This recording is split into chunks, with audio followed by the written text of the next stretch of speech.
Welcome to the Clean Slate with your hosts, Daniel Garza and Carson Phillips, providing you with movie news, reviews, and more. Sit back, relax, and don't forget to go to the concessions to get your popcorn and drinks. For your entertainment, this is the Clean Slate Podcast. Welcome back to the... Get in line, soldier. Start kicking the crap out of you. Welcome back to the Clean Slate Podcast. I'm your host, Carson Phillips, here with Daniel Garza, and we are continuing War July. We've been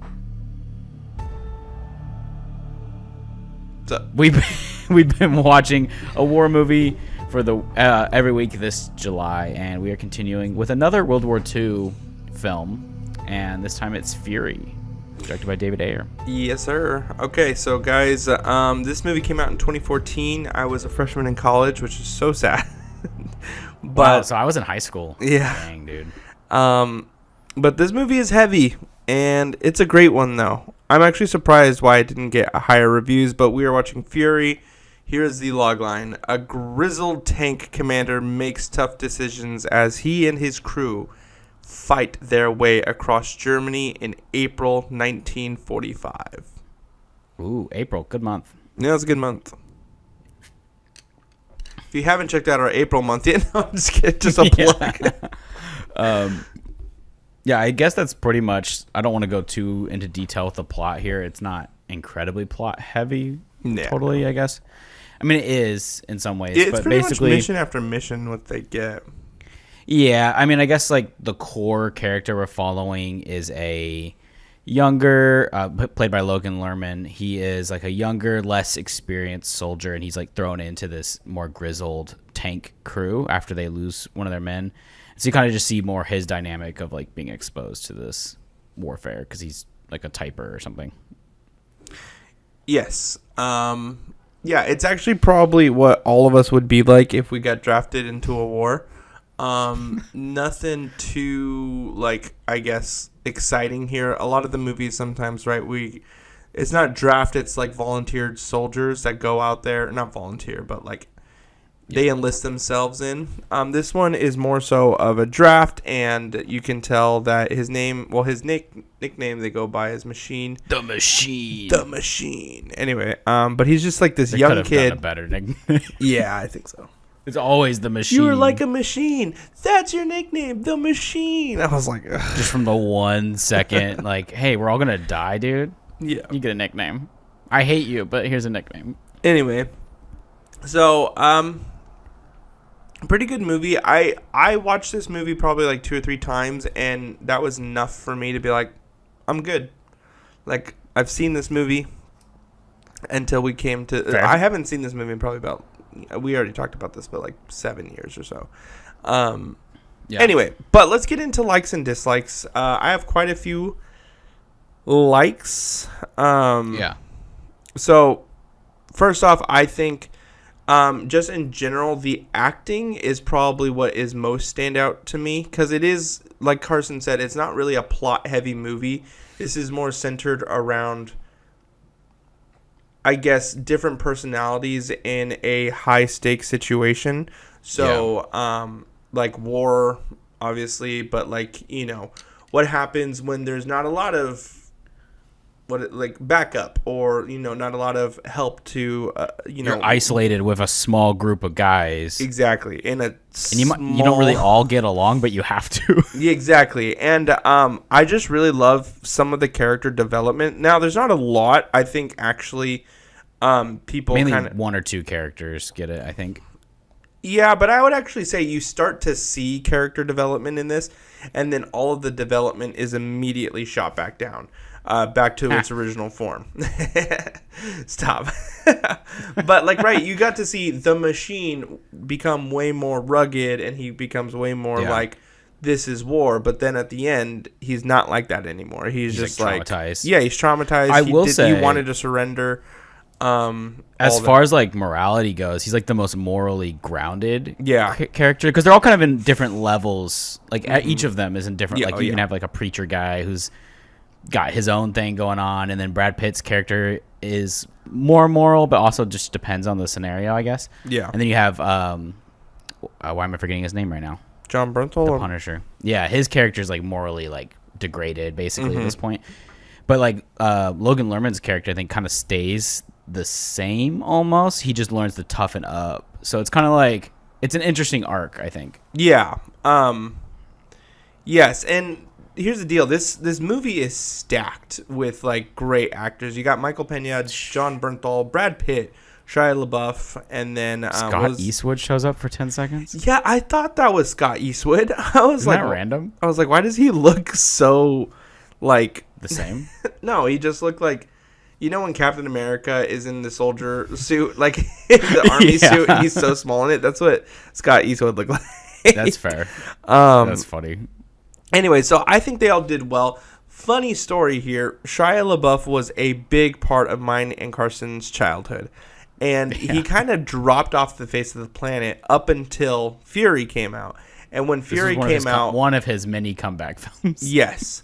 When Fury came out, I was so excited. I remember Carson and I were so excited that Shia LaBeouf was back into a movie. And it was back into a movie of a style that we liked, which is, you know, military, war, all this type of stuff. And it was just really funny. So anyway, shout out to Shia. Love him. Him and Jon Bernthal do have a podcast that they're on, an episode that yeah, Jon Bernthal's podcast in general is so good. It's so good. Anyway, okay, sorry. That was, I went a long time on acting. Better than ours. Yes. But anyway, so visuals, this movie is honestly really stunning. I think there wasn't that many things that made me go like, wait a second, why did it look like that? I love the fact that of even the tracer bullets, the way that they're used in this movie is it almost kind of looks like Star Wars, which when I was younger, I would have thought that, I mean, I did think that was kind of stupid, but looking at it now, they set it up actually to where you're like, oh, okay. I don't know. They even show them like preparing and like switching between rounds and stuff. Well, like, it's pretty realistic there. But Michael Peña has the kind of a throwaway line that says every 5 rounds there's a tracer bullet in there so you can see where you're shooting. And it made, once he said that, I started paying attention to the shots, and it's pretty accurate because it's not like when you're looking at it, the tracers are like it's like more you know, it's like spaced out a little bit more, and that honestly, I felt like that was pretty accurate to like every 5 bullets. So it looked anyway. All that to be said, it looked super cool. There's this one shot that was probably one of my favorites was when they all look to the sky and there's just like hundreds of planes, probably not hundreds, maybe like 100 planes just like flying over them. And Brad Pitt is just like, go get them, boys, you know, all that type of stuff. But I thought that was really cool looking. But yeah, I think in general, it's a good story. And I love the characters, love the visuals, and then the soundtrack is just really, really good. It's nothing crazy that I would like listen to over and over again, but like as I was listening to it, I just felt my heart rate like so elevated during so many of these scenes, and I just I had to catch myself being like, okay, calm down.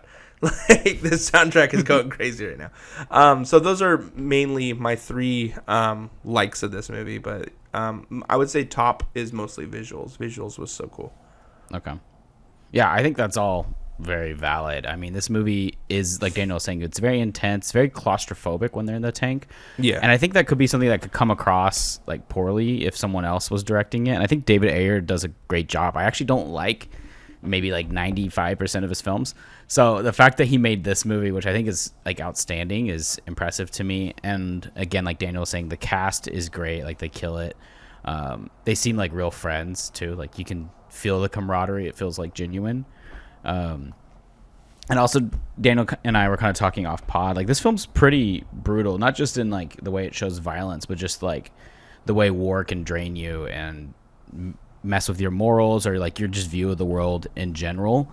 And like we were talking, there's this middle grouping of scene, I guess literally the middle of the movie, which is it's like the second act, I think, where they're in this town that they've taken over, and there's like all this like interesting conversation around morality and like what do you do when you know you're gonna die the next day and stuff like that. So I think it's really interesting, especially because you know like it's a character study almost at that point, and I think it's handled pretty well. And it was shocking to me. I don't remember that as much when I first watched this. I think I just remembered the end of the movie more, which is this epic, unrealistic battle. It's pretty sick still.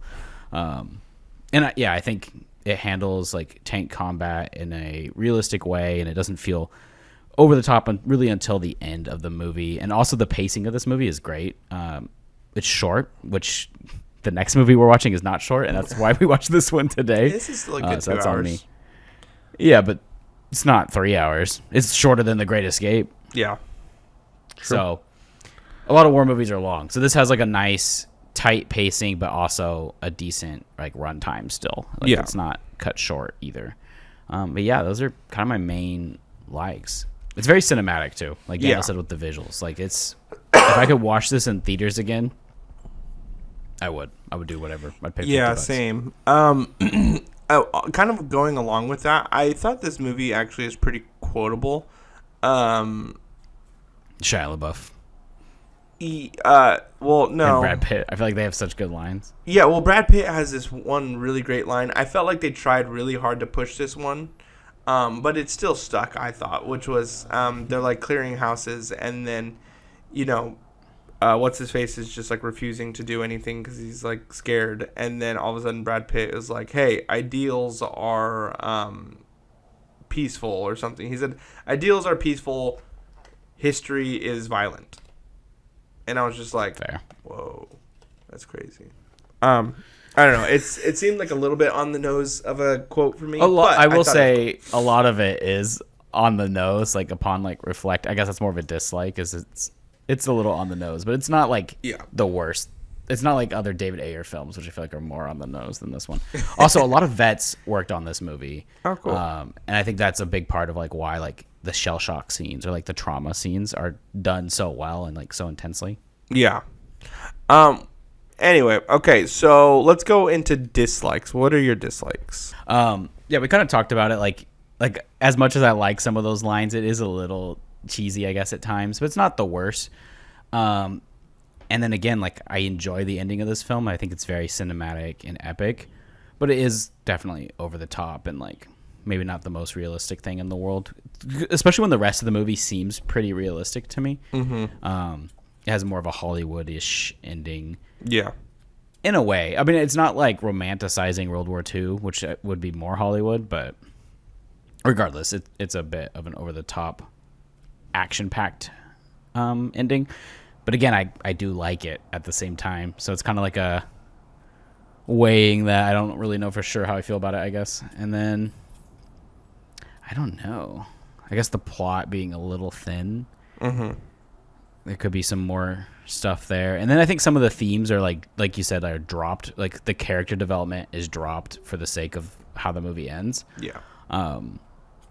Like Jon Bernthal's character has like a couple realizations and then it's never explored again because there's no movie left for it, I guess. And that's just is what it is, but well, I also feel minor. like it's kind of like the war that makes them like this, right? So like if the war carries on its own like theme or personality, right? Like these men are trying to grow, but then all of a sudden they're thrown back into war and all of that is lost. Like, right, Jon Bernthal. Yeah, you can think of it like a slice of life. Yeah, Jon Bernthal has that really like good moment with the machine. What is his name? He apologizes. Lerman? Logan Lerman is that. Logan actor. Lerman. And he's like, I think you're the best of us. You have a good, right? And then all of a sudden he has to muscle up and be that man, like, that tough, rugged dude that is just like a dick to everybody. But then he kind of also does like, I guess he starts being nice to him once he sees that like Logan Lerman is like, basically. Producing some like help for the team. Anyway. Some of my dislikes were kind of like what you said at the very end, that Hollywood like esque fight scene. It's cool though. Sure. One thing like is Call of that Duty like campaign mission. There's that one. What is it? Rocket launcher, the Panther sight or whatever that they have. Yeah. Where it shoots, it literally penetrates the tank. The tank and. Well, spoiler alert, hits Jon Bernthal. And penetrates him as well. But it doesn't explode. It doesn't do anything to anybody, like, and it just kills him. That's just, I felt like Panzerfaust is just like not super accurate. Well, they would have been overrun in like minutes. They would not have lasted. Sure, I mean you don't know. I mean we like don't the know Germans how long actually could. If you look up, there's nothing else like this that's ever happened in reality. So anyway, that was kind of the like weird thing for me. There was one scene where it was like a hover over. It was at the very end. I don't know if it was my internet going out or what, but like I went back a couple of times to look at this. There was a shot at the very end when they're going to rescue Logan Lerman, and it shows that tank that he went in. And as the shot is like where they're opening the hatch, that shot looked like it was shot in like 480 or 360p. Like it looked so low quality to me. I don't know. I rewound that thing. Everything was like, you know how sometimes if your internet is going out, Did you pirate this. No, I own this movie. I was like, yeah, it was crazy. Like the whole thing was jittery. I could hear someone talking in the background. I saw some some shadow silhouette go in front. Like that's what kind of movie? No. No, I own this movie. But you know how like once the internet is kind of going or shaky, that like there's scenes before or shots before and after like that are it's like rendering. Yeah, exactly. This wasn't that. It was literally that one shot, and then the next shot was perfectly fine. The shot before, I kept rewinding it. I was like, "What is going on?" It looked really weird. I feel like they did show the top of the tank like 2 separate times. So like when he's coming out at the end, and then when it closes. And it did feel kind of weird. Like, well, it might not have been like, maybe it wasn't like quality. It was almost like the coloring of it was weird. Like if you like blasted the contrasts or like blast in sharp image on like an editing thing and everything looks super vivid but also blurry at the same time. That's kind of what it looked like to me.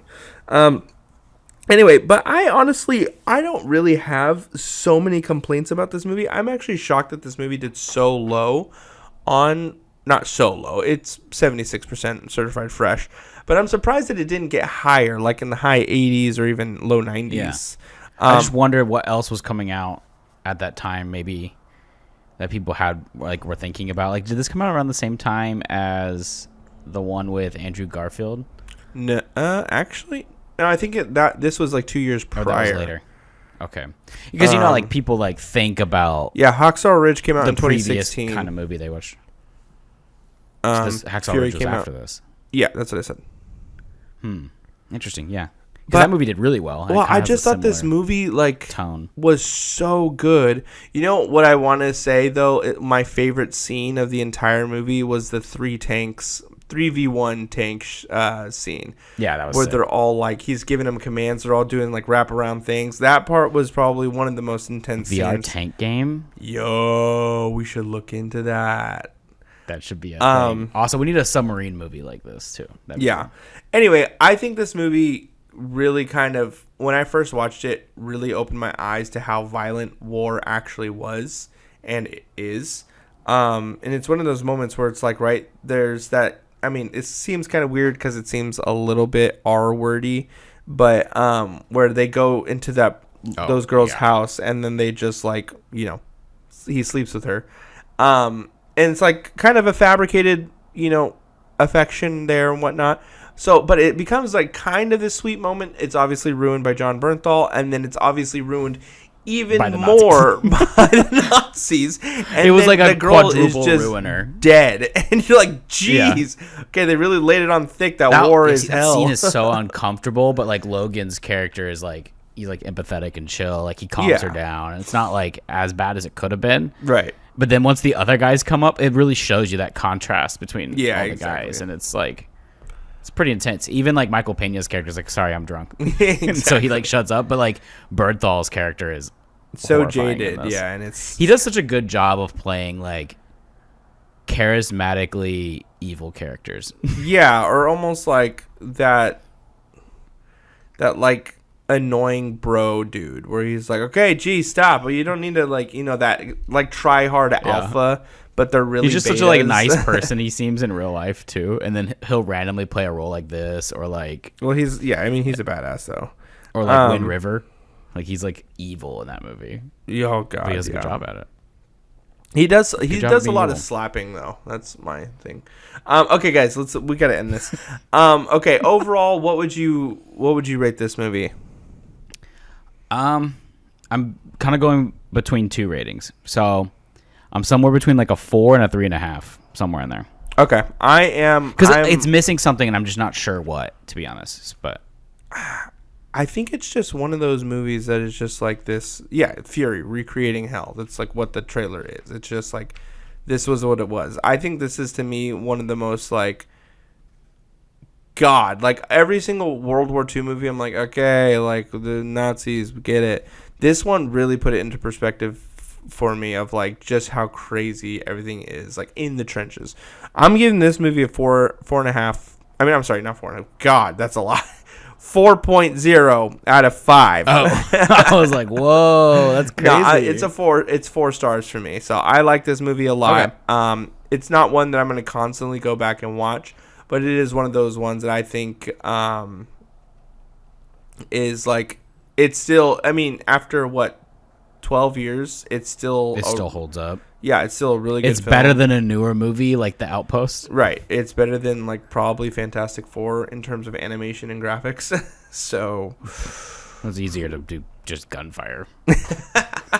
not rock people. Yeah. Anyway, okay, guys. Well, that is the third week of War July. So, yes. Carson, That is I don't know true. why I couldn't pick his second movie. So I did technically pick Fury, but we are watching. I started a movie, and I knew Daniel would not have time to watch it as I was watching it. About an hour in, I was like, "This." Okay, we don't need to air out everybody's dirty laundry. Anyway, guys. Just airing it out. So dude. next week we will be We're back with transparent. Carson's film of wars, and after that we have a special episode for you at the end of the month. We are going to see you next week, but until then, like, follow, subscribe on our TikTok, Instagram, YouTube. We really appreciate your viewership, but we want some engagement. That would be very helpful to us. be So, amazing. yeah, if you can, just give this a thumbs up, and we will see you next week. Peace. Peace. That's a clean slate.